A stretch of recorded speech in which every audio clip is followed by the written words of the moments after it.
الحسنة تمحها وخالق الناس بخلق حسن أو كما قال رسول الله صلى الله عليه وسلم.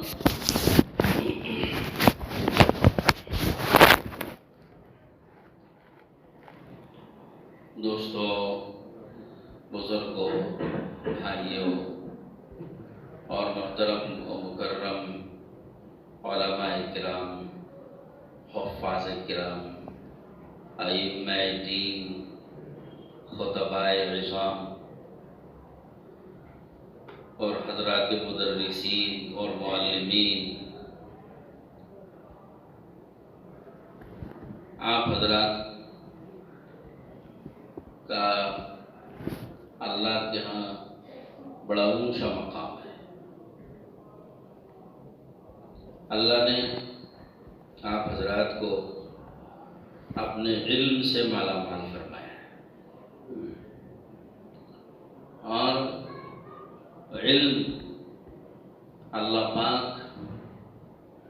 اور انہی بندوں کو دیتے ہیں جن بندوں سے اللہ کو کام لینا ہے. تو اللہ نے ہزاروں انسانوں میں سے آپ حضرات کا اور ہم چند بندوں کا انتخاب فرمایا، اور چند بندوں کا انتخاب کر کے ان کو اللہ نے اس علم کی دولت سے مالا مال فرمایا. کسی کو قرآن پاک کے حفظ کی دولت دی، تو یہ بھی اللہ کا علم ہے. اور کسی کو اللہ پاک نے حفظ قرآن کی دولت کے ساتھ ساتھ عالم دین بننے کی سعادت اور خوش قسمتی ان کو بھی اللہ نے عطا فرمائی. اور کسی کو عالم دین بننے کے بعد مزید علم کے حاصل کرنے کے لیے تخصصات کے مختلف شعبوں میں اللہ نے انہیں بھی مزید پڑھنے کا موقع عطا فرمایا.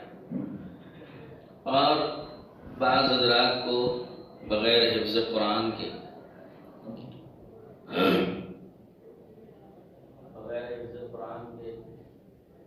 صرف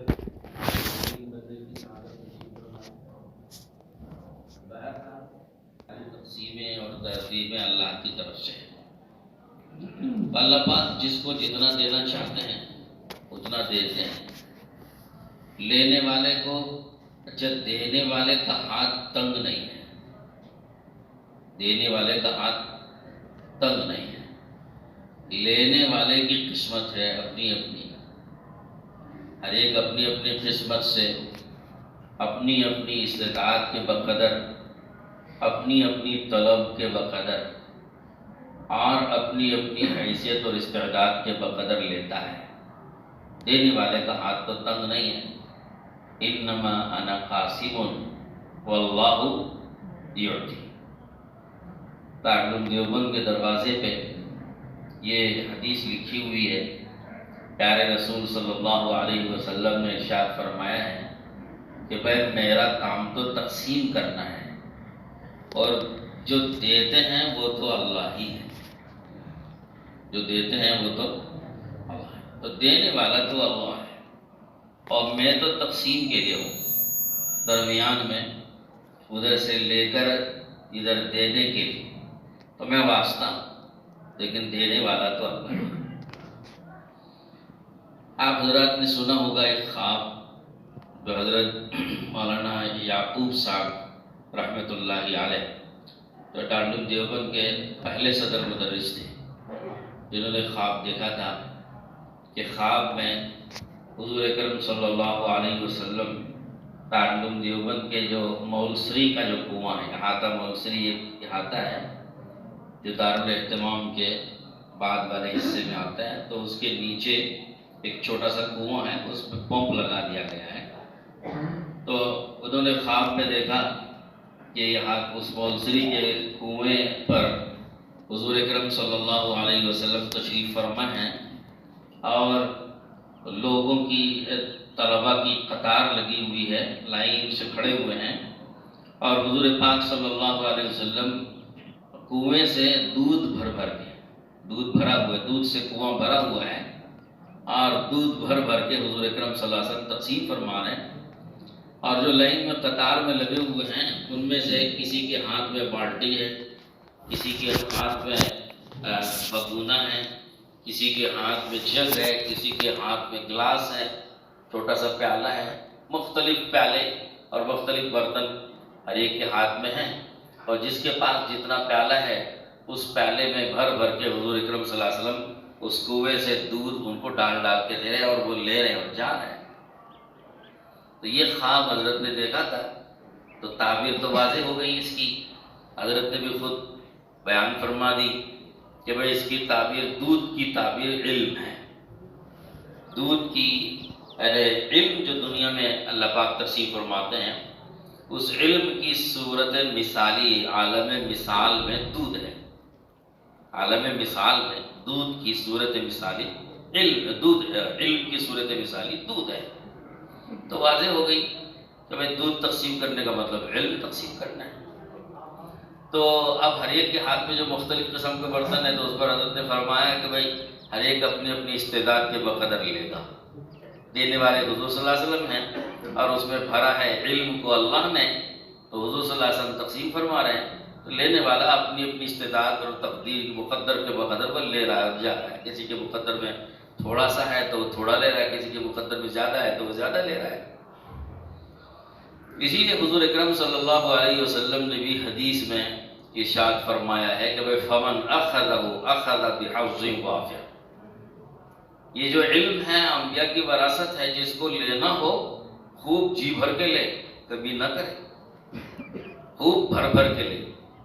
فمن اخذہ اخذ بحظ وافر، وافر مقدار میں لے، اپنا حصہ اس میں خوب سے خوب زیادہ سے زیادہ نکال لے۔ علم جس کو بھی لینا ہو خوب جی بھر کے، لب بھر کے، برتن بھر کے، دل بھر کے خوب لے، علم کے لینے میں کمی نہ کرے۔ تو معلوم ہوا کہ لینے والے پر موقوف ہوتا ہے کہ وہ کتنا لے گا۔ دینے والا تو اللہ ہے۔ تو اللہ پاک نے ہر ایک کے مقدر میں اور ہر ایک کی قسمت میں مختلف دولت اور نعمت رکھی ہے، تو ہر ایک اپنی اپنی تقدیر کے بقدر، اللہ کی فیصلے کے بقدر لے گا۔ لیکن جو بھی لے رہا ہے وہ اللہ کی ایک صفت اور اللہ پاک کا ایک نور وہ لے رہا ہے، اور وہ بہرحال وہ زیادہ لے یا تھوڑا لے، بہرحال وہ افضل ترین نعمت ہے۔ تھوڑا لے تو بھی وہ افضل ترین نعمت ہے، اور زیادہ لے تو بھی وہ افضل ترین نعمت ہے۔ تو خوش قسمت ہے وہ لوگ جو جی بھر کے لیتے ہیں اور خوب لیتے ہیں، اور ان کے لینے کا زمانہ من المہد الی اللحد رہتا ہے۔ من المہد العلم من المہد الی اللحد۔ بچوں کو تو ہم یہ حدیث یاد کرا دیتے ہیں لیکن خود بھول جاتے ہیں۔ ہم نے بچوں کو تو مکتب کے بچوں کو تو خوب پڑھاتے ہیں، آج کل تو مکتب میں وہ جو 40 حدیثیں یاد کراتے ہیں دینیات کے نصاب میں بھی یا ہر ایک کے مختلف نصابوں میں، یہ حدیث ماشاءاللہ بہت، چاہے یہ حدیث ثابت ہو حضور سے یا کسی کا مقولہ ہو، وہ الگ بحث ہے، میں اس بحث پہ نہیں جا رہا۔ تو بہرحال اس جملے کو بچوں کو تو خوب رٹا دیا جاتا ہے کہ العلم من المہد الی اللحد، یعنی بچے کو تو پڑھانے کے ساتھ بچپن سے تمہیں علم سیکھنا ہے، لیکن وہ جو لحد ہے وہ لحد تک کون جاتا ہے؟ بڑے ہی تو جاتے ہیں، تو بڑے تو بھول گئے۔ تو مہد والے کو تو یاد دلا رہے ہیں، اور لحد والے کو یاد نہیں دلا رہے ہیں، نہ خود لحد والے یاد کر رہے ہیں۔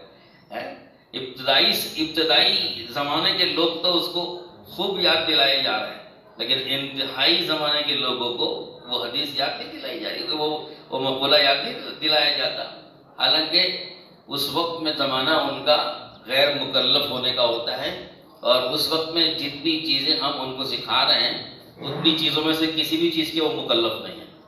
جتنے آداب ہم سکھا رہے ہیں، جتنی سنتیں ہم سکھا رہے ہیں، جتنے فرائض واجبات ان کو ہم سکھا رہے ہیں، ان میں سے کسی کے بھی مکلف وہ نہیں ہیں، مگر ان کو تو بڑے اہتمام سے مار کے، پیٹ کے، آنکھیں دکھا کر اور زبان چبا کر، دانت چبا کر، اور پتہ نہیں کس طریقے سے اور لکڑی دکھا کر اور پتہ نہیں کیا کیا طریقے، تو ان تمام طریقوں سے اس کو خوب اس کے اندر گھسایا جاتا ہے، ٹھوسا جاتا ہے. اور معاف کیجیے گا، آپ کہیں ناراض نہ ہو، کیونکہ میں تو ویسے ہی مزاحیہ انداز سے بول رہا ہوں کہ گھسایا اور ٹھوسا جاتا ہے، تو پیار محبت سے بھی بہت سے لوگ پڑھاتے ہیں. بہرحال پڑھایا جاتا ہے، سکھایا جاتا ہے، تعلیم دیا جاتا ہے اور دلوں میں اس کو اتارا جاتا ہے. لیکن ان میں سے ایک چیز کے بھی یہ مکلف نہیں ہے. تو میرا یہ کہنا نہیں ہے کہ ان کو نہیں پڑھانا چاہیے، ضرور پڑھانا چاہیے، کیونکہ العلم فی الصغر کالنبش علی الحجر، بچپن میں پڑھایا ہوا وہ علم ایسے ان کے دل دماغ پر چھا جاتا ہے جیسے پتھر پر نقش کر دیا گیا، تو وہ ان کے لیے بعد میں کام آئے گا. لیکن میرا سوال یہ ہے کہ جو لوگ مکلف ہیں 15 سال سے اوپر سے لے کر لحد میں پہنچنے تک کے زمانے کے جتنے طبقات ہیں، ان طبقات پر اتنی ہی محنت ہم کیوں نہیں کرتے؟ ان طبقات کو ہم نے سرے سے چھوڑ دیا ہے. یا یہ کہ سرسری طور پہ طالب بالغان آپ دیکھ لیں، مکتب میں ہمارے پاس 150 بچے اگر پڑھتے ہیں، طالب بالغان میں 15 لوگ بھی نہیں رہتے. تو کیا تناسب اتنا ہی ہے عوام کا؟ ہماری مسجد کے مصلیوں کا اور ہماری مسجد کی آبادی کا تناسب ایسا ہی ہے کہ 15 بمقابلہ 150 یا 150 بمقابلہ 15، یا اگر 150 بچے ہیں تو بڑے 15 ہی ہوتے ہیں. یہی تناسب ہے؟ بولیے. ہرگز نہیں ہے، یہ تناسب نہیں ہے. جتنے بچے، چلو ایک باپ کے اگر 4 بھی بچے مان لو، اوسطاً آپ مان لیجئے 2 بچے، کسی کا 1 بھی ہوتا ہے، کسی کا 1 بھی نہیں ہوتا، اوسطاً 2 مان لیجئے، تو اگر 150 بچے ہیں تو تناسب اگر اوسط 2 بچوں کا ایک گھر کے لیا جائے تو کم سے کم 75 تو بالغ مرد ہونا چاہیے، یعنی بالغ باپ ہونا چاہیے. جبکہ باپ کے بالغ لڑکے بھی ہوتے ہیں اور باپ کے بھائی بھی ہوتے ہیں، دادا بھی ہوتے ہیں، چچا بھی ہوتے ہیں. ان سب کو ملا لیا جائے تو 75 سے تعداد اور بڑھ گئی. تو اب ہمارے پاس اگر 150 بچے پڑھتے ہیں تو کم سے کم 100 تو بالغ مرد پڑھنا چاہیے، لیکن ہمارے پاس ہے کہاں؟ اس میں سے 15 آدمی پڑھ رہے ہیں، تو 15 کتنا فیصد ہوا؟ 15% ہوا. 100 کے 15 آدمی اگر بالغ پڑھ رہے ہیں تو یہ 15% ہوا. تو باقی 85% ان کا کیا ہوگا؟ جبکہ یہ 100 کے 100% لوگ وہ ہیں جو ہر حکم کے مکلف ہیں. جتنے فرائض، جتنے واجبات، جتنی سنتیں، جتنے مستحبات، جتنے آداب اور جتنے احکام ہم ان بچوں کو پڑھا رہے ہیں، پوری محنت عرق ریزی کے ساتھ اور اپنی پوری جذبات، پوری قوت، پوری صلاحیتیں لگا کر جن بچوں کو ہم یہ ساری چیزیں پڑھا رہے ہیں، ان سب میں سے ہر حکم کے یہ بالغ مرد مکلف ہیں. یہ نہیں کریں گے پوچھا جائے گا.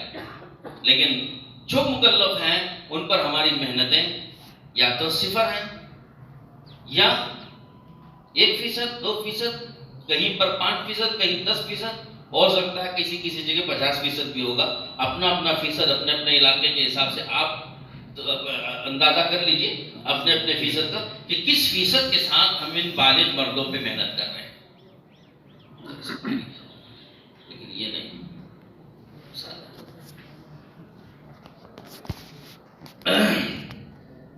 تو میری گزارش اس مجمع سے، چونکہ آپ حضرات اہل علم ہیں اور اہل علم کو اپنے علم کے بقا کے سلسلے میں اور اپنے علم کی اشاعت کے سلسلے میں اور اپنے علم کے فروغ کے سلسلے میں اور اس علم کی حفاظت کے سلسلے میں صبح و شام نہیں 24 گھنٹے ہم کو اس پر فکر مند ہونا چاہیے. کیونکہ اللہ رب العزت نے جس دولت کو ہمیں عطا فرمایا، اس طبقے کو عطا فرمایا، یہ معمولی دولت نہیں ہے. علم اگر زندہ ہے تو سمجھ لو روشنی ہے، اور اگر علم زندہ نہیں ہے تو اندھیرا ہے. وہ تو آپ کو معلوم ہے. علم کسی جگہ پر زندہ ہے تو روشنی ہے، اور اگر علم کی روشنی میں اگر لوگ زندگی گزار رہے ہیں تو سمجھو روشنی میں زندگی گزار رہے ہیں. علم کو اگر آپ نے بازار میں زندہ کیا تو بازار میں روشنی ہے، معاشرے میں زندہ کیا معاشرے میں روشنی ہے، اور معاملات میں زندہ کیا معاملات میں روشنی ہے، اخلاقیات میں زندہ کیا اخلاقیات روشن ہیں، عبادات میں زندہ کیا عبادات علم کی روشنی میں روشن ہیں اور درست ہیں. اور ایمان اور عقیدے کے اعتبار سے ہم نے علم کو زندہ کیا تو ایمان اور عقائد ہمارے روشن ہوں گے. ورنہ یہ پانچوں شعبے، ایمانیات ہو، عبادات ہو، معاملات ہو، معاشرت ہو، اخلاقیات ہو، پانچوں شعبوں میں ایسا اندھیرا رہے گا. خدا نخواستہ آنے والی نسلیں جب پیدا ہوں گی تو اندھیرے میں پیدا ہو کر اندھیرے میں زندگی گزار کے اندھیرے ہی میں نہ مر جائے.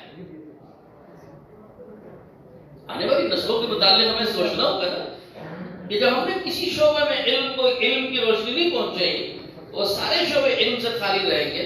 ان شعبوں میں یہی امت آنے والی نسلیں پہنچیں گی تو وہ اندھیرے میں اٹھے گی. پیدا بھی اندھیرے میں، زندگی اندھیرے میں، موت بھی اندھیرے میں. یہی تو وہ اندیشہ ہے جس اندیشے کو پیارے رسول صلی اللہ علیہ وسلم نے محسوس کرنا ہے. کہ آپ علیہ السلام نے اس اندیشے کو محسوس کرتے ہوئے بتلایا تھا کہ علم دنیا سے اٹھ جائے گا، علم دنیا سے ختم ہو جائے گا. آپ نے اندیشہ محسوس کیا اور محسوس کر کے امت کو بتلایا کہ نہیں بتلایا؟ کہ آپ نے یہ محسوس کر کے بتلایا امت کو کہ علم دنیا سے ختم ہو جائے گا. تو کیسے ختم ہو جائے گا؟ علم دنیا سے کیسے ختم ہو جائے گا؟ کہ علم والوں کو اللہ پاک دنیا سے بلا لے گا. حدیث بخاری شریف کی ہے اور دیگر حدیث کی کتابوں کی بھی روایت موجود ہے کہ حضور پاک صلی اللہ علیہ وسلم نے یہ بات ارشاد فرمائی ہے کہ ان اللہ لا ينتزع العلم انتزاعا من الناس ولكن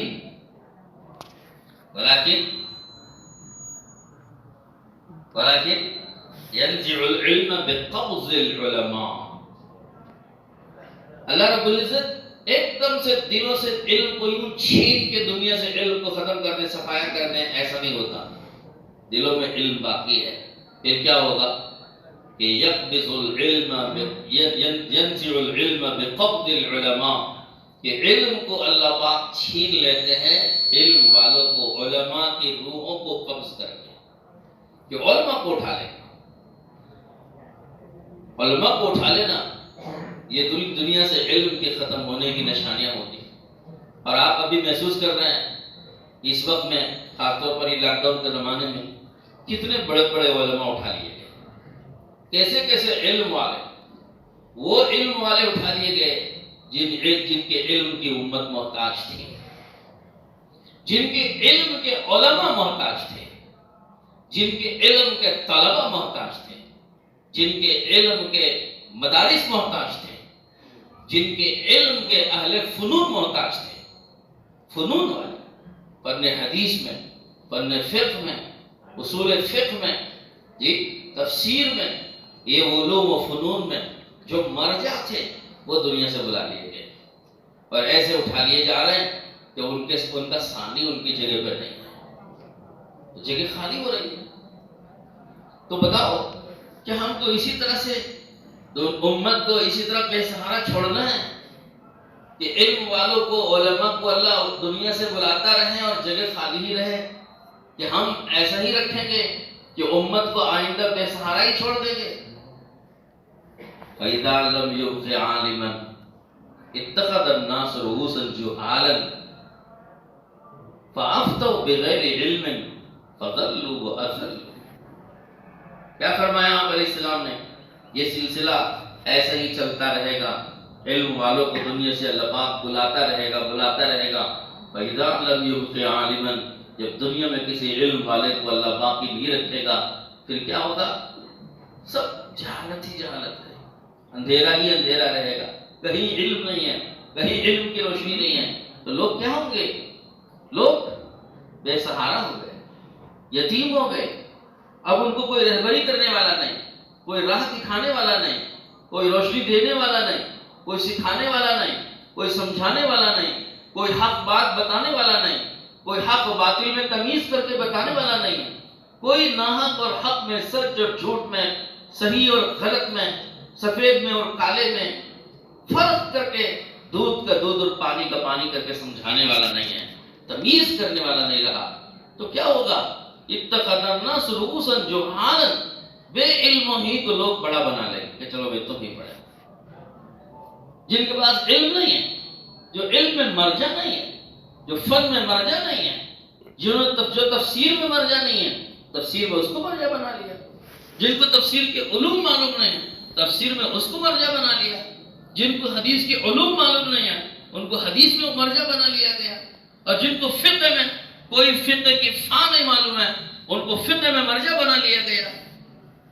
اتخذ الناس رؤوسا جہالا، جاہل اور بے علم لوگوں کو بڑا بنا لیں گے.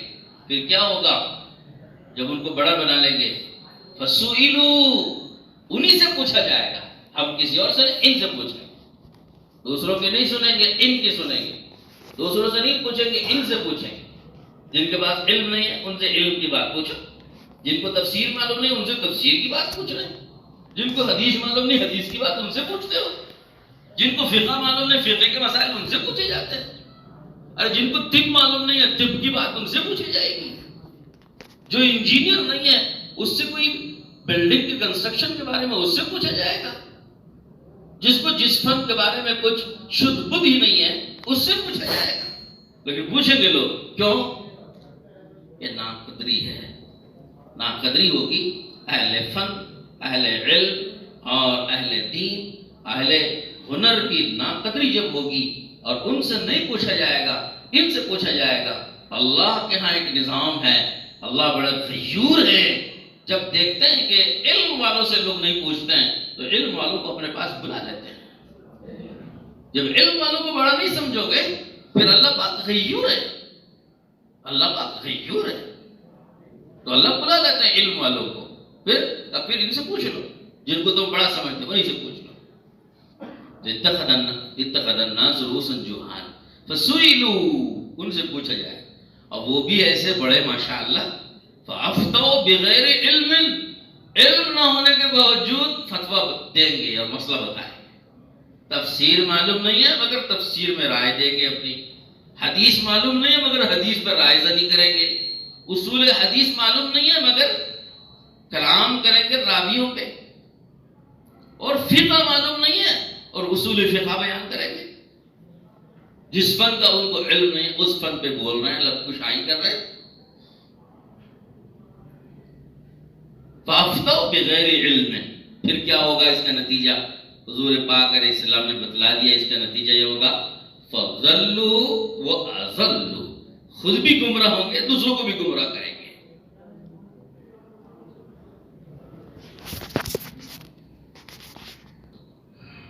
معذرت چاہتا ہوں وقفے کی. تو محترم علماء اکرام، آپ حضرات اہل علم ہیں، سمجھدار ہیں اور حالات کو جان رہے ہیں. آپ حضرات کو تو ایک ہی چیز کے متعلق تفصیل سے بتانے کی ضرورت نہیں ہے، اجمال بھی آپ حضرات کے لیے کافی ہو جاتا ہے. تو میرا کہنا یہ ہے کہ یہ وقت ہے علم کی حفاظت کا اور علم کی طرف امت کو رجوع کرانے کا. یہ زمانہ ہے اور جو اہل علم ہیں ان میں بھی یہ بات چلانے کی ضرورت ہے کہ علم حاصل کرنے کے معاملے میں کمزوری نہ دکھائیں، علم حاصل کرنے کے معاملے میں بخل نہ دکھائیں اور علم حاصل کرنے کے معاملے میں سستی نہ دکھائیں. اسباب کو، حالات کو بہانہ نہ بنائیں، بلکہ علم کو خوب سے خوب حاصل کیا جائے. علم کے حاصل کرنے میں کوئی کمی نہ ہو. فمن اخذہ اخذ بحظ وافر والی بات ہمیں چلانی ہوگی اپنے مدارس میں، اپنے مکاتب میں، اپنے حلقوں میں. جو طلبہ ہیں ان کو، جو علماء ہیں ان کو، ہم لوگوں کو بھی، ہم کو بھی ضرورت ہے علم کی. حضور پاک صلی اللہ علیہ وسلم کو اللہ پاک نے یہ حکم دیا وَقُلْ رَبِّ زِدْنِي عِلْمًا، اللہ سے علم کی زیادتی کو طلب کیجئے. یہ علم کے حصول کا ذریعہ ہے. تو معلوم ہو کہ اللہ کا نبی جو اولین و آخرین کے علم رکھنے والے ہیں ان کو بھی اللہ پاک یہ سکھا رہے ہیں کہ تمہیں بھی علم کی ضرورت ہے. جتنا علم آپ کو دیا گیا، اوتی تو علم الاولین والآخرین، بھلے سے صحیح آپ کو علم اولین کا اور آخرین کا ضرور دیا گیا، مگر آپ بھی کہیے کہ جو علم مجھے ملا ہے اس پر مجھے اور علم کی ضرورت ہے. جیسا کہ آپ جانتے ہیں حضرت موسیٰ علیہ السلام اور حضرت خضر، یہ دونوں حضرات کا سفر اللہ نے کرایا تھا، ایک ساتھ ایک ان کی صحبت کروائی تھی. حضرت موسیٰ علیہ السلام کو حضرت خضر کی صحبت میں بھیجا تھا.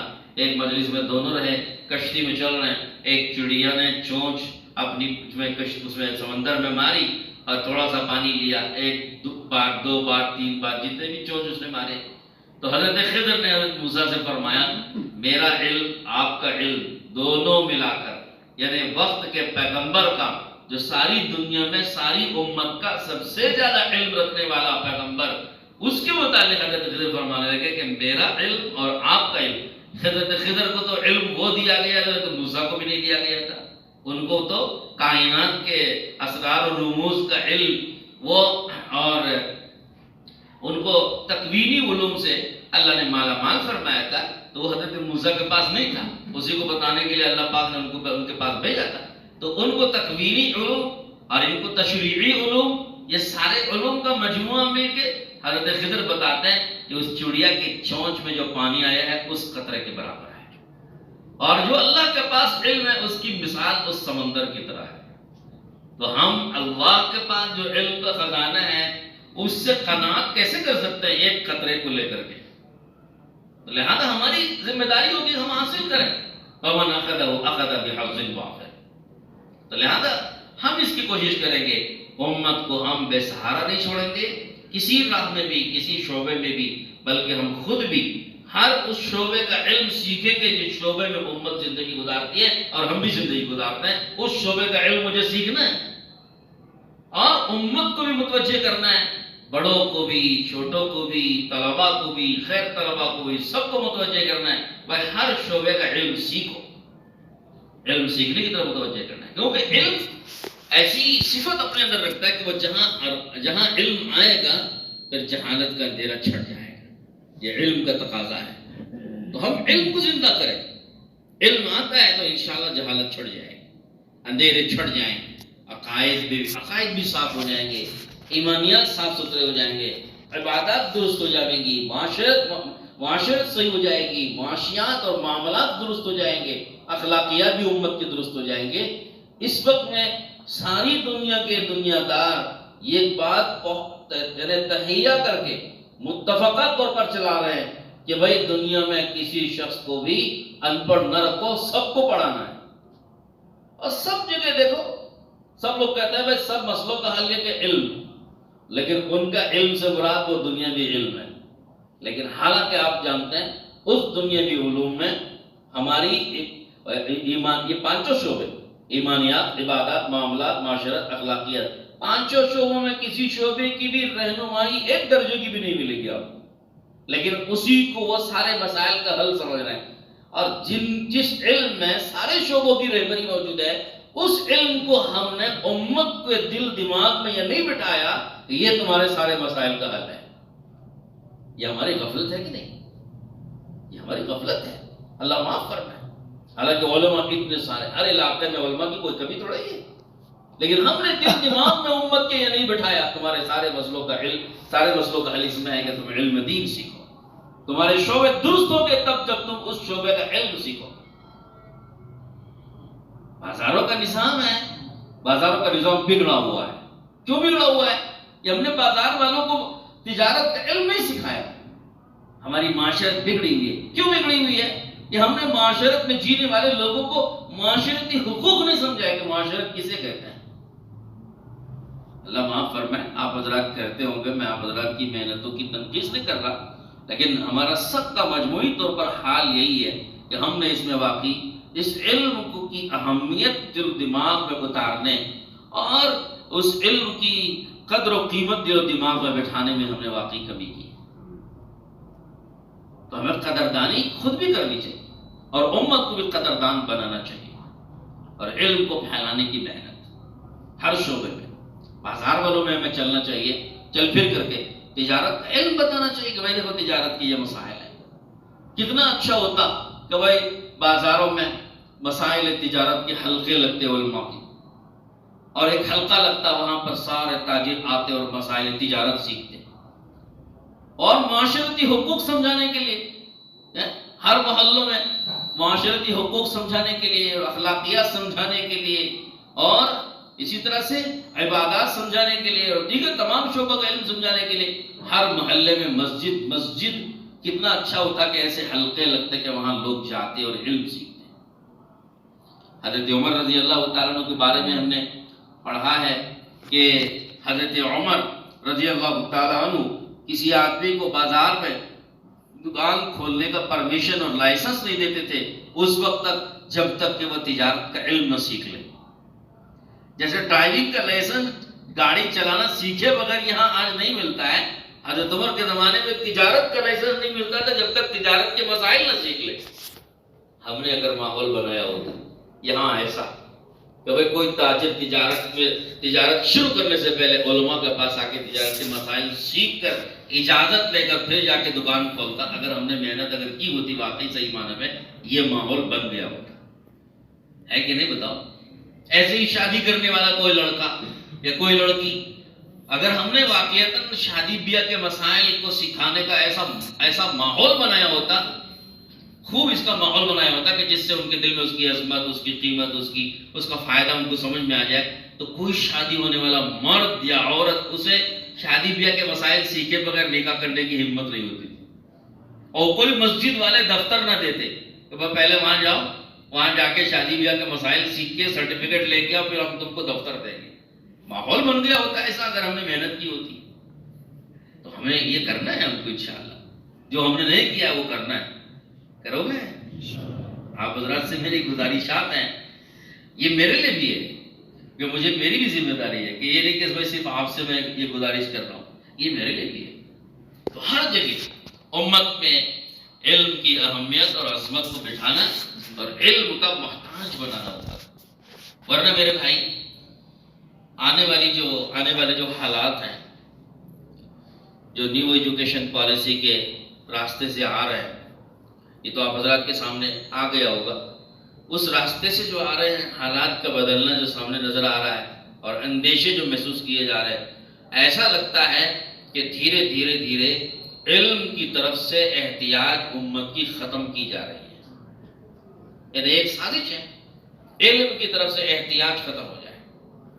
اور یہ زمانہ یاد رکھو بدترین زمانہ ہوگا جب امت کے دل میں علم دین سے استغنا، علماء سے استغنا اور علم دین کی طرف سے بے نیازی پیدا ہو جائے اور علم کی احتیاج لوگ ختم کر لیں اپنے دل و دماغ سے، اٹھا لیں کہ ہم علم کی کوئی ضرورت نہیں، علماء کی کوئی ضرورت نہیں.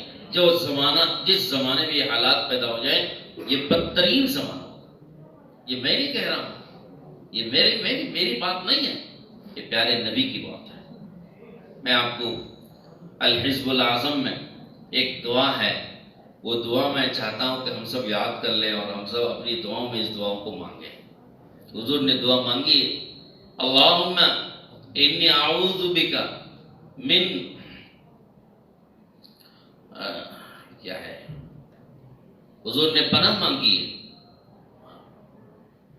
حضور صلی اللہ علیہ وسلم نے اللہم، یاد آ گئی، اللہم لا یدرکنی زمان، اللہم لا یدرکنی زمان ولا یدرکو زمانا لا یتبع فیہ العلیم ولا یستحیا فیہ من الحلیم. اللہم لا یدرکنی زمان، اے اللہ وہ زمانہ مجھے نہ ملے، ولا یدرکو زمانا، امت کو بھی وہ زمانہ نہ ملے. کون سا زمانہ؟ لا یتبع فیہ العلیم، علم والے کی جس زمانے میں اتباع نہ کی جائے، وہ زمانہ خدا کرے نہ مجھے ملے نہ میری امت کو ملے. ایسے زمانے سے حضور نے پناہ مانگی کہ خدا کرے وہ زمانہ نہ مجھے ملے نہ لوگوں کو ملے. ولا یدرکو میں ضمیر ہم سے مراد کون لوگ ہیں؟ لوگ امت ہے. تو لوگوں کو بھی یہ زمانہ ہے، میری امت کو بھی ایسا زمانہ نہ ملے. کون سا زمانہ ہے؟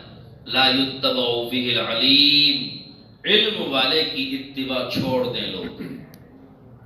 ولا یستحیا فیہ من الحلیم، حلم والے سے لوگ حیا نہ کریں، شرم نہ کریں. ایک آدمی حلم والا ہے، برداشت کر رہا ہے، صبر کے ساتھ چل رہا ہے، حیا نہیں ہے، شرم نہیں آتی ہے. اب میں اس کی تشریح میں نہیں جاؤں گا، مجھے ایک جملہ جو میں ابتدائی جملہ ہے وہی میں آپ کو بتانا چاہ رہا ہوں جو حضور پاک علیہ الصلوۃ والسلام نے ایسے زمانے سے پناہ مانگی جس زمانے میں لوگ علم والے کی اتباع چھوڑ دیں۔ مجھے سچ بتاؤ، اس وقت میں موجودہ حالات پر بھی ہم نظر کر کے، آپ اہل علم ہیں، آپ حضرات بھی ماشاءاللہ یہاں اپنے اپنے علاقوں میں عوام سے، امت سے آپ حضرات کا بھی ربط و ضبط و تعلق موجود ہے، آپ حضرات بھی سوچ سمجھ کے بتائیے کیا واقعتاً ایسے حالات پیدا ہو رہے کہ نہیں ہو رہے؟ اپنے اپنے علاقے میں پیدا ہو رہے کہ نہیں ہو رہے؟ کہ لوگ علم والوں کے پیچھے چلنے تیار نہیں ہیں، علم والوں کی ضرورت نہیں محسوس کرتے۔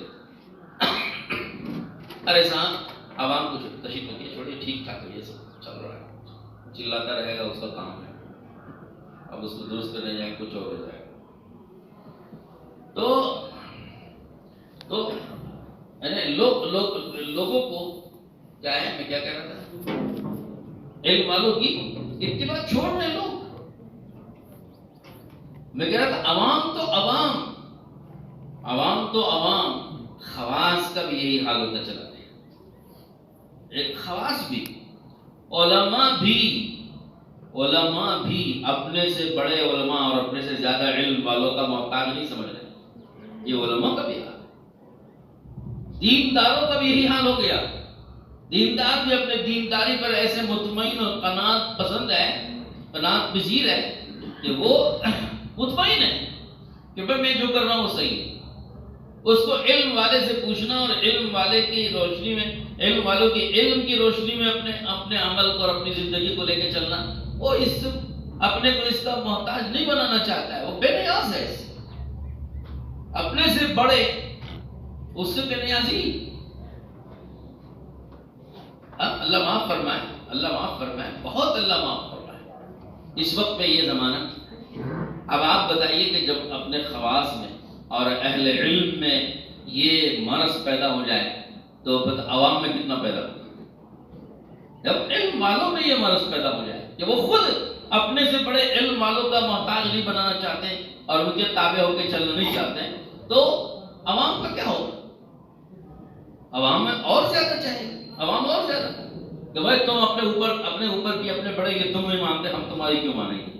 عوام یہی کہے گی نا کہ تم اپنے استاد کی تو پہلے مان لو، تم اپنے بڑے کی تو سن لو، تمہارے سے بڑے علم والوں کی تو تم تابعداری کر لو، جو تمہارے علم میں جو ورجہ ہیں ان کی سن لو، تو ہم تمہاری سنیں گے۔ عوام بھی تو یہی کہے گی، ترکی ب ترکی جواب دے گی عوام۔ تو بہرحال اللہ معاف فرمائے، یہ زمانہ بدترین زمانہ ہونے جا رہا ہے۔ اللہ نہ کرے، اللہ نہ کرے۔ اس لیے میں یہ شروع سے یہ بات لے کے چل رہا ہوں، علم کی اہمیت، اس کی قدر و قیمت، اس کی عظمت، اس کی احتیاج، اس کی ضرورت امت کے ایک ایک فرد کے دل دماغ میں ہمیں اتنی بٹھانی ہوگی کہ ان کو یقین آ جائے اس علم دین کے بغیر ہمارا کوئی چارہ نہیں ہے۔ اس علم دین ہی میں ہمارا سارے کے سارے مسائل کی رہبری ہے۔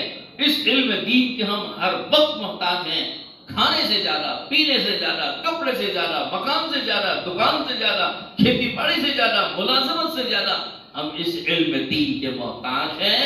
یہ ہم امت کے ایک ایک فرد کے دل دماغ میں بٹھانا ہے، تو وہ انشاءاللہ۔ حضرت امام احمد بن حنبل رحمۃ اللہ علیہ کا مجھے جملہ یاد آیا، ابھی یہ کتاب میرے پاس مطالعے میں تھی، کل پرسوں کو پڑھ رہا تھا تو یہ جملہ سامنے سے گزرا پہلی دفعہ۔ حضرت امام احمد بن حنبل فرماتے ہیں کہ امت کو علم کی حاجت کھانے پینے سے بھی زیادہ ہے۔ پھر حضرت نے تشریف فرمائی کہ کھانا پینا دن میں 3 دفعہ آدمی اس کی ضرورت محسوس کرتا ہے، لیکن علم کی حاجت اس کی سانسوں پہ بقدر ہے، اس کے سانسوں پہ بقدر۔ سانس کتنی دفعہ آدمی لیتا ہے 24 گھنٹے میں؟ کوئی حساب ہے؟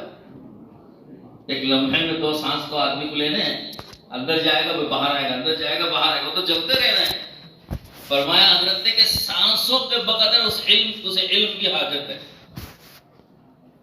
کھانے پینے کی حاجت تو اس کی 3 وقت کی ہے، 2 وقت کی ہے، کہیں 2 وقت کھاتے ہیں، کہیں 3 وقت کھاتے ہیں، کہیں تو ایک ہی وقت کھاتے ہیں۔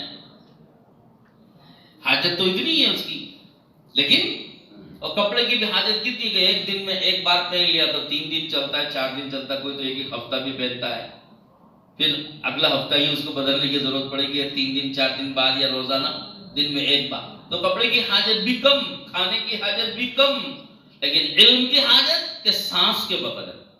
کیوں؟ میں نے غور کیا کہ حضرت نے ایسی بات کیوں فرمائی. تو میں نے غور کیا تو پتا چلا ایک لمحے میں آدمی دیکھتا بھی ہے. دیکھنے کے لیے علم کی ضرورت ہے کہ کیا دیکھنا چاہیے کیا نہیں دیکھنا چاہیے.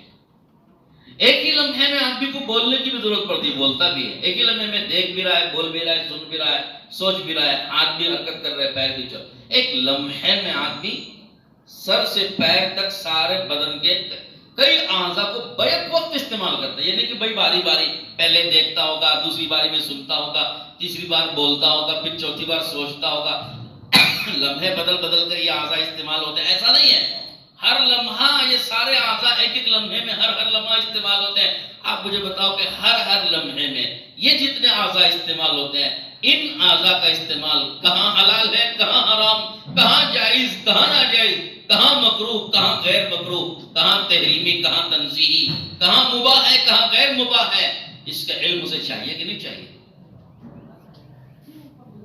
تو حاجت کتنی ہو گئی علم کی. تو میں کہوں تو مبالغہ نہ ہوگا کہ اس کی سانسوں سے بھی زیادہ ضرورت علم کی ہے. کہ سانس تو ایک لمحے میں ایک ہی جائے گی، ایک ہی آئے گی، لیکن یہاں ایک لمحے میں سارے اعضاء ایک ہی لمحے میں استعمال ہو رہے ہیں، تو اس سے زیادہ ضرورت پڑ گئی. اب یہ امت کو ہم کیسے سمجھائیں کہ امت یہ چیز سمجھے؟ اور یہ ذمہ داری کس کی، کون سمجھائے؟ ہماری ذمہ داری، ہم سمجھائیں. جن کے پاس علم ہے وہ علم کی قدر دلوں میں بٹھائیں. قدر گل بلبل بدانت یا بدانت گل فروش، وہ قدر جوہر شاہ بدانت یا بدانت جوہری. قدر جوہر شاہ بدانت یا بدانت جوہری، وہ قدر گل بلبل بدانت یا بدانت گل فروش. شاعر کہتا ہے پھول کی قیمت بلبل کو معلوم ہے یا پھول بیچنے والے کو معلوم ہے؟ پھول کی قیمت کون جانتا ہے؟ بلبل کو معلوم ہے جو پھولوں پہ بیٹھتی ہے. اور گل فروش پھول بیچنے والے کو پتا ہے کہ یہ پھول کتنے کا بکے گا، اس پھول کا ہار میں بناؤں گا تو کتنے میں بکے گا، تو اس کو معلوم ہے. اور ایسے ہی فرمایا قدر جوہر ہیرا موتی، اس کی قیمت کس کو معلوم ہوتی ہے؟ یا تو بادشاہ کو معلوم ہے جس کے سر کے تاج اس سے جڑے ہوئے ہوتے ہیں موتیوں سے، ہیرے سے، کہ وہ اگر موتی ہیرے سے اس کا تاج جڑا ہوا نہ ہو تو وہ تاج بے تاج ہوتا ہے. اور وہ بادشاہ جو جس کے تاج میں یہ سارے جوہر اور ہیرے نہ ہو وہ بے تاج بادشاہ ہوتا ہے، اور بغیر تاج کا بادشاہ پہچانا بھی نہیں جاتا.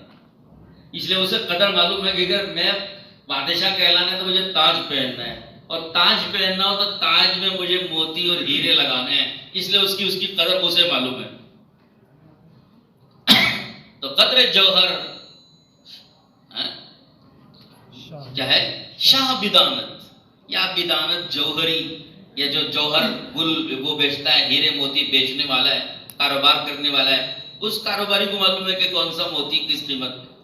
آپ کو تو معلوم ہوگا ایک واقعہ، ایک دھوبی اپنا گدھے کو لے کے چل رہا تھا راستے میں جنگل میں، تو اسے جنگل میں ایک چمکتا ہوا پتھر دکھائی دی. تو وہ چلتا چلتا اس نے وہ پتھر اٹھایا کہ بھائی بڑا چمک رہا ہے پتھر. اس نے اس کو دھاگے سے ڈوری سے باندھ کے لپیٹ کے باندھا اور اپنے گدھے کے گلے میں ڈال دیا، سامنے لٹکا دیا. اب اس کو اس سے زیادہ اسے کیا اسے معلوم تھا اسے اور کیا استعمال وہ سوچ سکتا تھا؟ ایک چمکدار پتھر ہے، اس نے سوچا کہ میرے گدھے کے گلے میں لٹکے گا تو یہ میرا گدھا اس میں جیسے جیسے گزرے گا اور چلے گا تو چمکتا رہے گا، تو میرا گدھا بڑا اچھا لگے گا، بڑا اچھا لگے گا میرا گدھا. لوگ دیکھیں گے او کیا چمک رہا ہے اس کا گدھا، تو دور سے بھی میرا گدھا پہچانا جائے گا. تو اس کو تو اپنے گدھے کو چمکانا تھا. تو وہ ایک مرتبہ گلے میں لٹکا کے چل رہا ہے، وہ تو چلتے چلتے راستہ بازار سے گزرا. بازار میں ایک جوہری دکان پہ بیٹھا تھا، اس نے دیکھ لیا او اس کے گدھے کے گلے میں موتی لٹک رہا ہے. اور یہ نادان تو بھی اس کو نہیں جانتا، اور نادانی سے اس نے گدھے کے گلے میں لٹکا دیا ہے. کہ لاؤ اس کو کسی طرح حاصل کیا جائے اور اس کو اس کی قیمت جو ہے بازار میں بڑی اچھی بکی. تو اس نے او بھائی دھوبی روکا دھوبی کو، یہ جو پتھر تمہارے گدھے کے گلے میں ٹانگ رہا ہے اس کو کیا کرو گے تم؟ اس کا کیا کرو گے؟ تو بھائی یہ تو میرے گدھے کے گلے میں لٹک رہا، میرا گدھا بہت اچھا لگے گا. ارے کیا فائدہ ہوگا تمہارا اس سے؟ میں کچھ پیسے دے دیتا ہوں، وہ اس سے تو تمہارے کام بن جائیں گے، تم اس کو لے لینا، وہ پتھر مجھے دے دینا، تمہارا کیا فائدہ ہوگا اس سے؟ اب وہ دھوبی بیچارہ، اس کو تو کچھ پتا تھا نہیں، اس نے سوچا کہ بھائی بات تو صحیح کہہ رہا ہے کہ یہ گدھے کے گلے میں لٹکا رہے گا پتھر، تو میرے کیا کام آئے گا؟ تو پیسے آئیں گے تو پیسے سے تو کچھ کام بنے گے. تو تھوڑے سے پیسے اس نے دیے اور وہ پتھر لے لیا. اور پتھر لے کے وہ جو ہیرا تھا وہ تو ظاہر ہے کہ اس نادان آدمی کو جو قیمت اس نے دی ہوگی کتنی دی ہوگی؟ سادہ سیدھا معمولی پتھر سمجھ کر کے دیا ہوگا، تو معمولی سے رقم دے کر کے چکا دیا، اس کو بھیج دیا. اب وہ ہیرے کو لے کے ہاتھ میں یوں پلٹتا ہے اور یوں پلٹتا ہے اور خوش ہو کے دیکھ رہا ہے اتنا قیمتی ہیرا مجھے معمولی سے داموں میں دھوبی کے پاس سے مل گیا. اب یہ خوش ہو رہا ہے اندر اندر کہ اب میں اس کو بازار میں شوکیس میں رکھ کے بیچوں گا، اس کی یہ قیمت آئے گی، وہ میں یہ بنوں گا اور وہ بنوں گا. خواب اس کے دل دماغ میں بہت سارے، تو ادھر لے لے کے پلٹ رہا تھا، ادھر الٹ پلٹ. اچانک الٹتے پلٹتے اس کے ہاتھ سے وہ ہیرا پھسل کے گر گیا اور نیچے پتھر پہ پڑ کے وہ ٹکڑے ٹکڑے ہو گئے. اور اس سے آواز آئی کہ نادان، وہ دھوبی اگر میری قیمت نہیں جانتا تھا تو کیا تو بھی نہیں جانتا تھا؟ تو نے اتنی معمولی قیمت دے کے جو مجھے خریدا ہے کہ تو نے میری جو قیمت گھٹائی اور میری جو ناقدری کی، یہ مجھ سے برداشت نہیں ہوتی، تو لہذا یہ ہیرا تیرے ہاتھ میں بھی نہیں رہے گا. تو یہ ایک چھوٹا سا واقعہ، اس واقعے نے ہم کو بہت بڑا سبق دیا. علم والے جن کے پاس یہ ہیرے اور موتیاں ہیں، اگر علم والے اس علم کی قدر چھوڑ دیں گے تو یاد رکھو اللہ کو غیرت آتی ہے، جیسے اس ہیرے کو غیرت آئی. اور وہ اللہ غیور علم والوں کو بھی بلا لیتا ہے اور علم والوں کو بھی علم سے محروم کر دے گا. تو اس لیے ناقدری اللہ کو پسند نہیں آتی. تو میں اس لیے میری گزارش بار بار ادباً کہیں آپ حضرات کی شان میں میری جو ہے وہ سما خراشی تکلیف دہ نہ بن جائے اور آپ حضرات کی جو ہے اس میں ایذا رسانی نہ ہو جائے، دل آزاری نہ ہو جائے. مجھے ڈر ہو رہا ہے، اس لیے میں ادباً گزارش کر رہا ہوں کہ ہم اپنے اپنے مقامات میں محنت کریں، محنت کو اپنا میدان بنائیں، کام کو اپنا میدان بنائیں، امت میں چلے پھریں. دعوت و تبلیغ کی جو محنت اور دعوت و تبلیغ والا جو کام اللہ رب العزت نے عطا فرمایا، یہ ایسی عجیب و غریب محنت ہے کہ آپ اس محنت کی راستے سے اور محنت کی ان ترتیبوں سے امت کے ہر فرد میں آپ گھس سکتے ہیں. اس طرح کی محنت کی ترتیب آپ کو اور کوئی نہیں ملے گی کہ جس محنت کے ذریعے سے آپ ہر فرد امت تک گھس سکتے ہوں، عوام میں، خواص میں، کیا پڑھے لکھے، کیا ان پڑھ، کیا کہتے ہیں انجینئر، کیا ڈاکٹر، کیا حاکم، کیا محکوم، کیا مالدار، کیا غریب، کیا اونچے طبقے، کیا نیچے طبقے کے لوگ، اور کیا قسم پرس اور کیا شان و شوکت والے. ہر ایک کے پاس بلا تمیز بلا تفریق آپ ہر ایک کے دروازے کو دستک دے کے ہر ایک کے دروازے پہ پہنچ سکتے ہیں اور اس سے دین کی بات آپ کر سکتے ہیں. بعض لوگ یہ کہتے ہیں کہ صاحب کنواں کے پاس تو پیسہ آتا ہے، کنواں پیسے کے پاس نہیں جاتا ہے. یہ پتہ نہیں کس نے یہ بات چلا دی. ہمیں تو مثال کنویں سے نہیں دی گئی ہے، حدیث میں ہماری مثال بادل سے دی گئی ہے. کنویں سے مثال کہیں دی ہے آپ نے دیکھی؟ مجھے تو کہیں مثال بھی نہیں ہے، کہیں پر بھی مجھے مثال نہ قرآن میں نہ حدیث پاک میں. میرے علم میں نہیں آئی، ناقص علم ہے میرا. اس ناقص علم میں میرے ابھی تک علم میں نہیں آیا کہ کہیں اللہ نے یا اللہ کے نبی نے علم کی مثال کنویں سے دی ہو. یہ تو ہمیں نظر نہیں آیا، کہیں مل جائے تو آپ مجھے بتا دیجئے، میرا فائدہ ہو جائے گا. ہم نے جو دیکھا وہ پڑھا، وہ مشکات شریف میں بھی روایت موجود ہے، اس میں مزید حوالے مشکات ہی میں موجود ہے، دیکھ لیجئے. اس میں مثل ما بعثنی اللہ بہ من الہدی والعلم کمثل غیث کثیر. جو علم و ہدایت اللہ نے مجھے دے کے بھیجا ہے اس کی مثال غیث کثیر کی ہے. غیث کثیر فرمایا، قلیل بھی نہیں فرمایا، کثیر فرمایا، بہت زیادہ پانی والا بارش جو خوب برستا، بہت زیادہ برسنے والی بارش، اس کی مثال ہے میرے علم اور میری جو ہدایت اللہ نے مجھے دے کے بھیجا ہے، اس علم و ہدایت کی مثال ایسے کثیر کی، خوب پانی والی، خوب بارش کی، موسلا دھار بارش کی ہے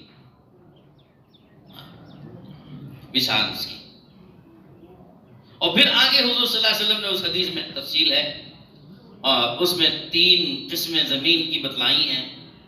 ایک وہ زمین ہے جو پتھریلی ہوتی ہے، پہاڑی ہوتی ہے، جس پر پانی برستا ہے اور بہہ جاتا ہے، اور ایک وہ زمین ہوتی ہے جو تالابوں والی، ندیوں والی، نالوں والی ہوتی ہے، کہ اس میں پانی برستا ہے تو جمع ہو جاتا ہے اور پھر بہنے بھی لگتا ہے، یعنی پانی کو اس نے جمع کر لیا اور جمع کر کے لوگوں کو نفع پہنچایا۔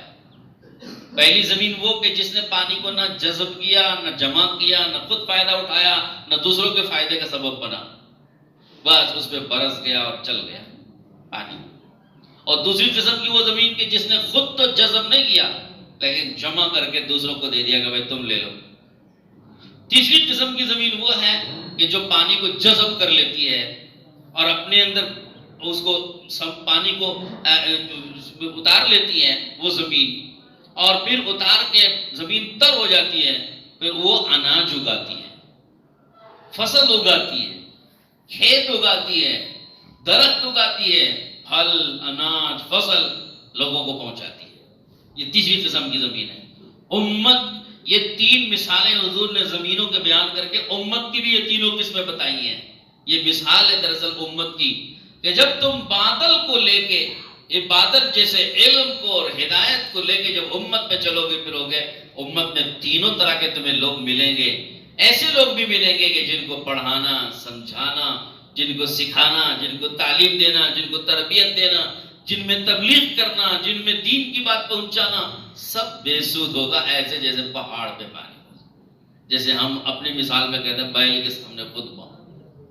حضور نے حدیث میں پہاڑ کی پتھریلی زمین کی مثال دی کہ پتھریلی زمین پر برسنے کے مانند ہے ان کو سکھانا اور ان کو سمجھانا، کچھ نہیں فائدہ ہوگا، نہ یہ خود سیکھیں گے نہ دوسرے کو سکھانے کا ذریعہ بنیں گے، کچھ نہیں ہوگا۔ لیکن حضور نے فرمایا کہ تمہیں ان کو بھی سکھانا ہے، تمہیں ان کو بھی پڑھانا ہے، تمہیں فرق نہیں کرنی ہے۔ میری ہدایت، میں جو جس ہدایت کو اور جس علم کو لے کر آیا ہوں، اس کی صفت یہی ہوگی کہ تمہیں ان پر بھی محنت کرنی ہے۔ جو کچھ ہم جن کو کچھ لائق ہی نہیں سمجھتے، نالائق ہیں، نہیں سننے والے ہیں، نہیں قبول کرنے والے ہیں، تمہیں ان پر بھی محنت کرنی ہے۔ اور دوسرا طبقہ زمین کی اس قسم کے ذریعے سے سمجھایا گیا، دوسری مثال کے ذریعے، کہ جو خود تو کوئی فائدہ نہیں اٹھائے گا، یاد رکھو، لیکن دوسرے کے فائدے کا ذریعہ بن جائے گا۔ جس طرح پانی، تالاب اور ندیاں اور وہ جو ہے کہتے ہیں نالے پانی کو جمع کر لیتے ہیں، دوسروں کے فائدے، دوسروں کو پانی پہنچا دیتے ہیں، ایسے امت کا بھی وہ طبقہ ہوگا جو علم کو خود اس علم سے فائدہ نہیں اٹھائے گا، اس علم سے ان کی زندگی نہیں بدلی، انہوں نے کچھ تو اس سے نفع نہیں اٹھایا، اپنی زندگی کو انہوں نے اس علم سے نہیں سنوارا، لیکن دوسروں تک علم کے پہنچنے کا ذریعہ بن گئے، دوسروں کی ہدایت کا ذریعہ بن گئے، دوسروں کے علم کی روشنی میں آنے کا ذریعہ بن گئے۔ وہ ایسے لوگوں کو بھی پڑھانا ہے اور سکھانا ہے، یہ نہیں دیکھنا ہے کہ بھئی اب علم سے فائدہ نہیں اٹھاتے تو ان کو پڑھانے سے کیا فائدہ ہے، یہ اپنی زندگی نہیں بدلتے تو ان کو دینے سے کیا فائدہ ہے، نہیں تمہیں ان کو بھی سکھانا ہے، جو ان کے ذریعے سے دوسروں کو فائدہ پہنچے، دوسروں تک بات پہنچائے۔ اور بعض دفعے حضور صلی اللہ علیہ وسلم نے یہ بھی فرمایا دوسری روایت میں، فَرُبَّ مُبَلَّغٍ أَوْعَىٰ مِن سَامِعٍ، بس اوقات ایسا ہوتا ہے کہ جس تک تم بات کو پہنچا رہے ہو وہ بات پہنچانے والے سے زیادہ نفع بخش ثابت ہو جاتا ہے، اللہ ان سے ہم سے زیادہ کام لے لیتا ہے بس اوقات۔ تیسری قسم وہ جو حضور صلی اللہ علیہ وسلم نے فرمائی کہ بھائی خود بھی نفع اٹھاتے ہیں، کہ انہوں نے خود بھی سیکھا، سمجھا، پڑھا، عمل کیا، زندگی اپنے اس علم کے مطابق بنائی، اور اس دین کو انہوں نے اپنی زندگی میں اتار کے زندگی دیندارانہ بنائی، ان کا عمل نمونے والا، ان کے بول نمونے والے، ان کے صبح و شام ان کی ماشاءاللہ نمونے والی اتباع سنت بھی ہے، اتباع شریعت بھی ہے، خود فائدہ اٹھا کے علم کی روشنی میں زندگی گزار رہے ہیں اور دوسروں کو بھی فائدہ پہنچا رہے ہیں اور دوسروں کو بھی ہدایت کا، دوسروں کے بھی علم زندہ ہونے، دوسروں کے اندر بھی علم زندہ ہونے کا ذریعہ بن رہا ہے. یہ تیسری قسم ہے. حضور اکرم صلی اللہ علیہ وسلم نے یہ تینوں قسمیں بیان کر کے، او بھائی کون فوٹو لے رہا ہے؟ ہاں یہ تو ان کا یہی کام ہے. تو میرے بھائیوں خود بھی فائدہ اٹھا رہے ہیں اور دوسروں کو بھی فائدہ پہنچا رہے ہیں. ایسا طبقہ بھی امت کا ملے گا. تو حضور اکرم صلی اللہ تعالی علیہ وسلم نے اس حدیث میں علم والوں کی مثال اس بادل سے دی ہے جو بادل امت کے تمام طبقات پر بلا تفریق بلا تمیز سارے طبقات تک پہنچتا ہے اور سارے طبقات کو فائدہ پہنچاتا ہے. اس سے مثال اس بارش سے مثال دی ہے علم و ہدایت کی. ہم وہ علم و ہدایت لینے والے اور اس علم و ہدایت کے حاملین یہ طبقہ ہے. میں آپ سے ادباً ہاتھ جوڑ کے فردن گزارش کرتا ہوں امت میں خدا کے واسطے امت میں چلنے پھرنے کا مزاج بنائیے. چل پھر کے امت سے گزارش کیجئے. یہ زمانہ خوشامدی کا ہے میرے بھائی، خوشامدی کا ہے. ہر ایک کی ٹھوڑی میں ہاتھ ڈال کے ہر ایک سے خوشامد کرو کہ بھائی اپنی زندگی ٹھیک کرو. بھائی ایک دن دنیا سے ہمیں جانا ہے اور آخرت میں اللہ کو جواب دینا ہے. بھائی سب کچھ دنیا نہیں ہے، ہماری سب کچھ آخرت ہے. بھائی ہماری زندگی کی کامیابی دین میں ہے، دنیا میں نہیں ہے. خوشامد ہر ایک کی کرنی ہے. کوئی سننے والا بھی ہوگا، کوئی ہمیں سن کے الٹا جواب دینے والا بھی ہوگا، کوئی نہیں سننے والا بھی ہوگا اور کوئی سن کر قبول کر کے آپ کا استقبال کر کے آپ کے ہاتھ چھومنے والا بھی ملے گا. ہر ایک ملے گا آپ کو، مگر ہمیں صبر و تحمل کے ساتھ ہر ایک کے پاس جانا ہے، ہر ایک کو بات سمجھانا ہے، ہر ایک کو راستے پہ اور دین پر ہدایت پر لانے کی فکر اور محنتیں کرنی ہے. اپنی محنت پہ تو ہمیں کمی نہیں کرنا ہے. حضور پاک علیہ السلام کی جو زندگی تھی، آپ کی جو سیرت ہے، اس سیرت کو اٹھا کے دیکھیں.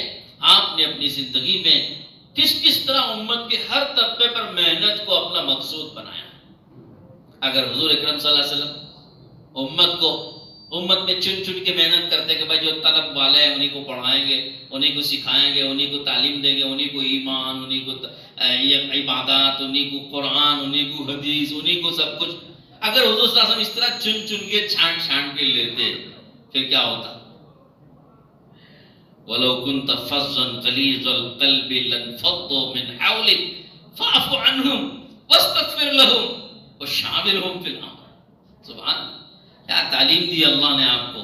فرمایا اگر آپ سخت ہوتے، وَلَوْ كُنْتَ فَظًّا غَلِيظَ الْقَلْبِ، سخت دل ہوتے، ترش روح ہوتے، ترش مزاج ہوتے، محبت، نرمی، پیار امت کے لیے اگر آپ کے پاس نہ ہوتا، یہ جتنے آپ کے پاس جمع ہے نا یہ سب آپ کو چھوڑ کے بھاگ جاتے. حضور سے کہا جا رہا ہے جب حضور اکرم صلی اللہ علیہ وسلم جیسی پاکیزہ ذات، پاکیزہ شخصیت کو چھوڑ کے امت جا سکتی ہے اس مزاج کی وجہ سے، ہما شما کا کیا شمار ہے، ہمارے اور آپ کا کیا ہے. یہ وقت امت کو قریب کرنے کا ہے. پیار دیجئے امت کو. فَبِمَا رَحْمَةٍ مِّنَ اللَّهِ لِنْتَ لَهُمْ. اللہ نے حضور کے بارے میں فرمایا اللہ نے اپنے فضل سے اپنے آپ کو نرم بنایا ہے. اللہ نے اپنی رحمت سے اپنے فضل سے آپ کو نرم بنایا.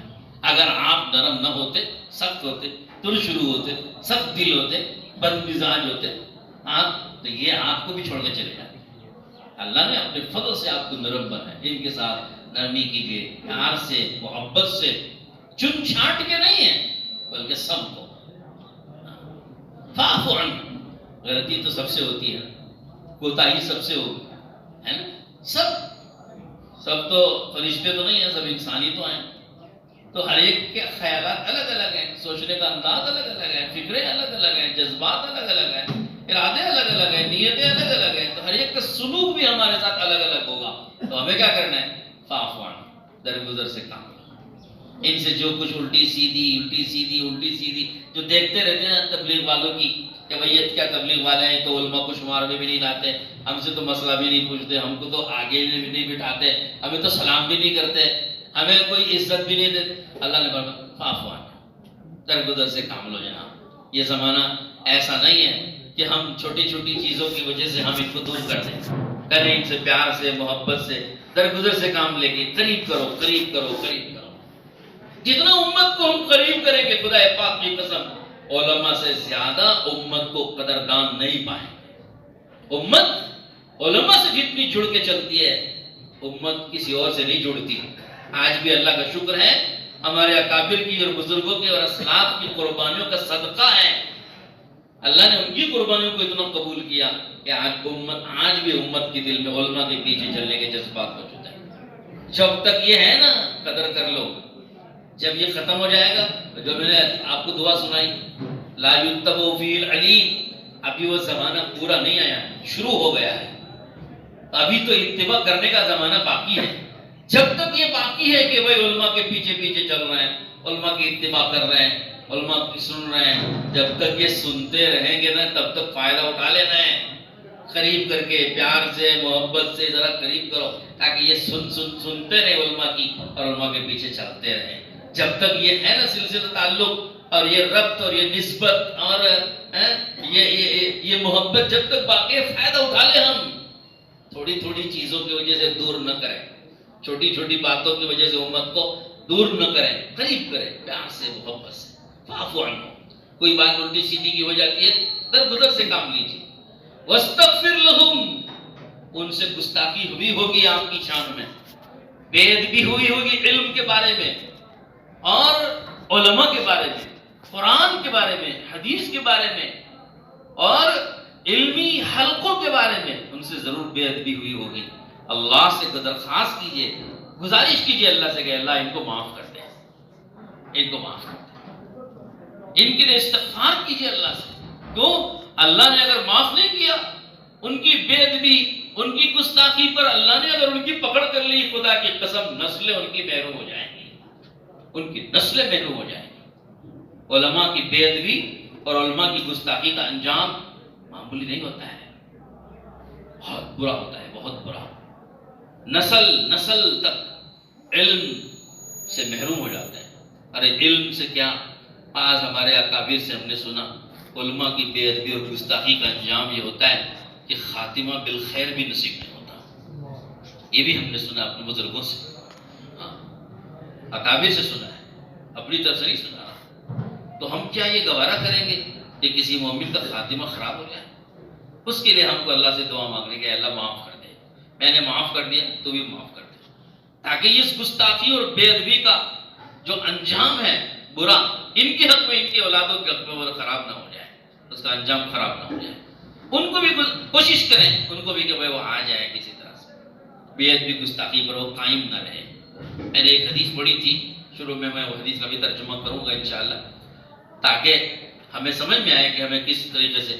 اور پھر فاعفو عنہم واستغفر لہم، پھر آگے کیا فرمایا؟ عجیب بات، وشاورہم فی الامر، اپنے ساتھ لے کر، مشورے لے کر ان سے چلتے رہیے، ان کے مشورے سے کام، یعنی ان سے رائے بھی لیتے رہیے.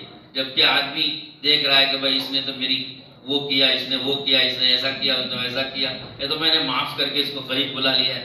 کہا تم نے ٹھیک ہے قریب بلا لیا ہو، لیکن اب اس کو اپنے مشورے کا ساتھی بھی بنا لو، کوئی حرج نہیں. کس حد تک ہمیں گوارا کرنے کی تعلیم دی ہے اللہ تعالیٰ نے، کس حد تک گوارا کر لینے کی، امت کی بگڑی الٹی سیدھی اور سب ناگواریوں کو کس حد تک برداشت کرنے کی ہمیں تعلیم اللہ نے دی ہے. اللہ کرے کہ ہم ان چیزوں کو، ان باریکیوں کو، ان نزاکتوں کو ہم سمجھیں.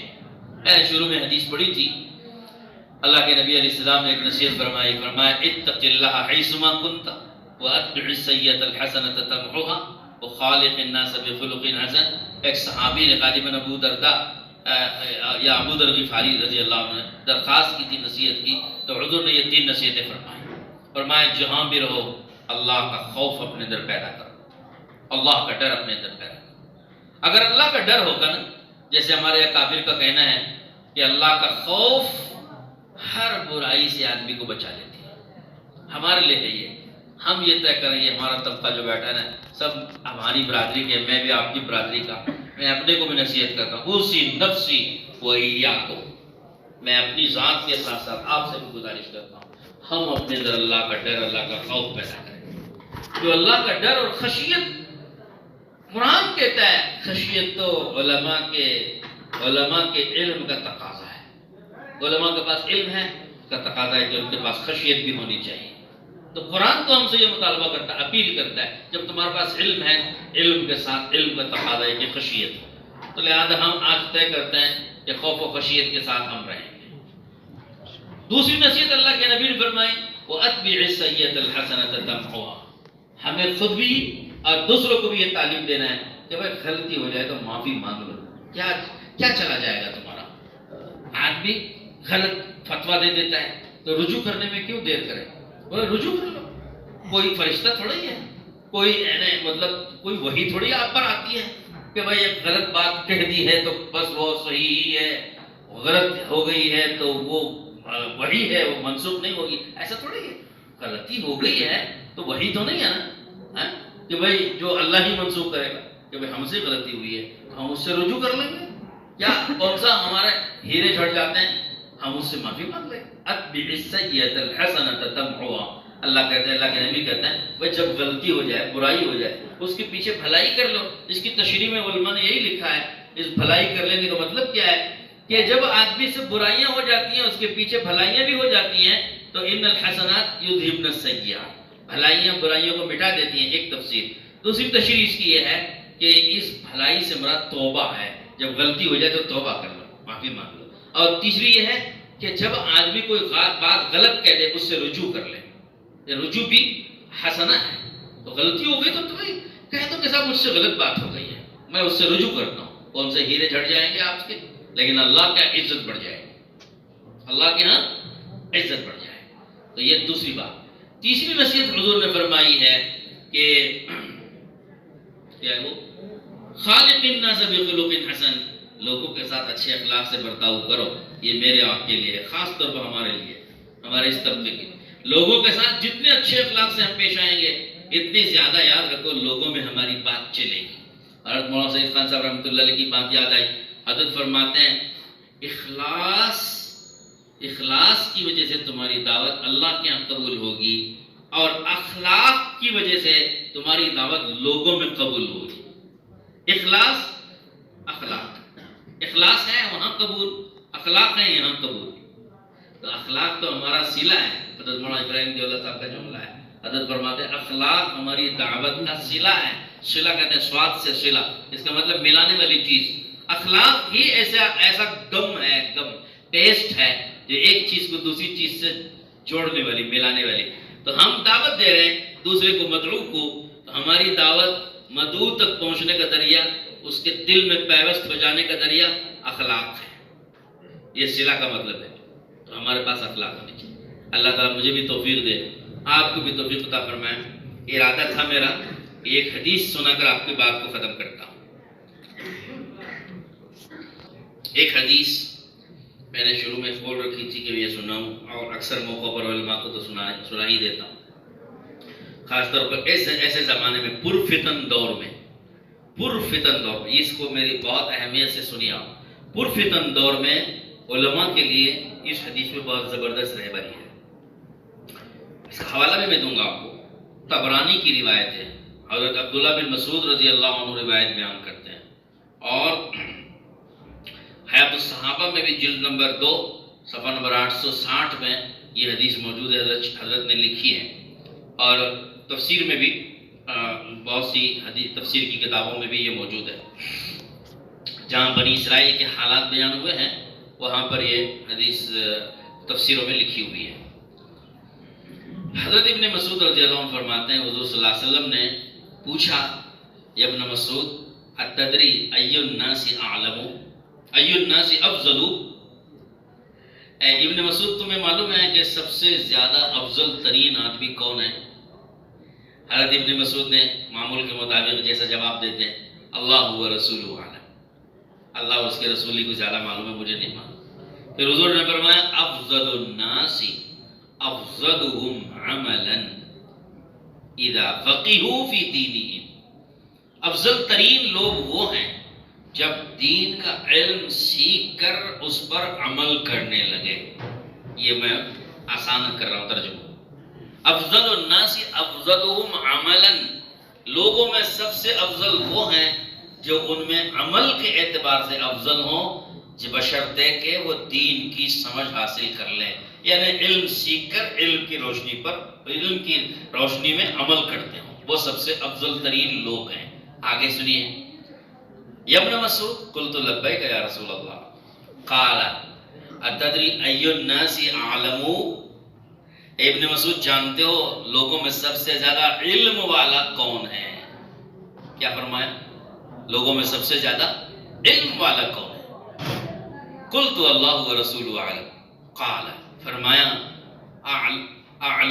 ان اعلم الناس ابصرهم بالحق اذا اختلف الناس، ان اعلم الناس ابصرهم بالحق اذا اختلف الناس وان كان مقصرا في العمل وان كان يزحف على استهزاء۔ اللہ اکبر، کیسی بات آپ فرمایا سب سے زیادہ علم والا وہ سمجھا جائے گا جو لوگوں میں اختلاف کے وقت میں حق کی سب سے زیادہ بصیرت رکھنے والا ہو۔ یہ حضور کے الفاظ ہیں، میرے نہیں ہیں۔ لوگوں میں اختلاف کے وقت میں سب سے زیادہ حق کو سمجھنے والا، حق کی بصیرت رکھنے والا جو شخص ہوگا وہ سب سے زیادہ علم والا سمجھا جائے گا۔ میں دوبارہ الفاظ پہ دوہرا دیتا ہوں، ان اعلم الناس ابصرهم بالحق اذا اختلف الناس، اور آگے الفاظ سنیے، وان كان مقصرا في العمل، چاہے عمل میں وہ کتنا ہی قصوروار پایا جاتا ہو لیکن حق کی بصیرت اس کے اندر ہے، وہ سب سے زیادہ علم والا سمجھا جائے گا۔ وان كان يزحف على استهزاء، حضور فرماتے ہیں تمہارے نزدیک اس کی حیثیت چاہے اتنی گھٹی ہوئی ہو کہ وہ اپنی سرین کے بل کھسٹ کے چلنے والا ہی کیوں نہ ہو۔ حضور کے الفاظ ہیں، فرمایا اس کی ظاہری حیثیت کو نہ دیکھو، اس کی عملی کمزوری کو نہ دیکھو، یہ دیکھو حق کی بصیرت کتنی اس کے اندر ہے۔ اگر حق کی بصیرت ہے سب سے زیادہ علم والا سمجھا جائے گا۔ تو بس حالات فتنے کے ہر زمانے میں آتے چلے جا رہے ہیں، ہمارے لیے یہی ایک مشکل ہوتی ہے کہ ہم کو یہ سمجھنا کہ بھائی حق کدھر ہے۔ فرمایا حق کو آپ نے سمجھ لیا، سب سے زیادہ بصیرت والے ہیں۔ یہ علماء کی ذمہ داری ہے کہ سمجھیں ہر زمانے میں، ہر حال کے موقع پر، ہر فتنے کے موقع پر کون سی چیز صحیح ہے، کون سی غلط ہے، تاکہ ہم امت کی اسی کی روشنی میں رہبری کر سکیں۔ کریں گے انشاءاللہ۔ بس میری شروع سے درخواست چل رہی تھی کہ لوگوں میں چلنا پھرنا، دعوت و تبلیغ کی نسبت سے جتنا میدان آپ کو لوگوں میں کام کرنے کا ملے گا اتنا اور کہیں نہیں ملتا ہے، اس لیے میں سب سے ادباً ہاتھ جوڑ کے گزارش کرتا ہوں اس علم کو زندہ رکھنے کی خاطر اور اس علم کا لوگوں کو محتاج بنانے کی خاطر اور اس علم کو ہر شعبے میں پہنچانے کی خاطر اللہ کے لیے دعوت و تبلیغ کی اس محنت کے ساتھ بھی جڑے رہیے جیسے اور محنتوں سے آپ جڑے ہوئے ہیں، اور اس نسبت سے دعوت تبلیغ کی نسبت سے میں آپ سے گزارش کروں گا جو ہمت کر سکتے ہیں ہمت کر کے 1 سال کا ارادہ کریں، اور جو سال لگا چکے ہیں وہ بیرون ملک چلنے کی ارادے کریں، اور اس کے علاوہ جو بچ جاتے ہیں وہ حضرات کم سے کم 1 چلہ لگانے کی نیت کریں۔ لگائیں گے انشاءاللہ؟ ذرا بتائیں کہ بھائی 1 سال کون ارادہ کریں؟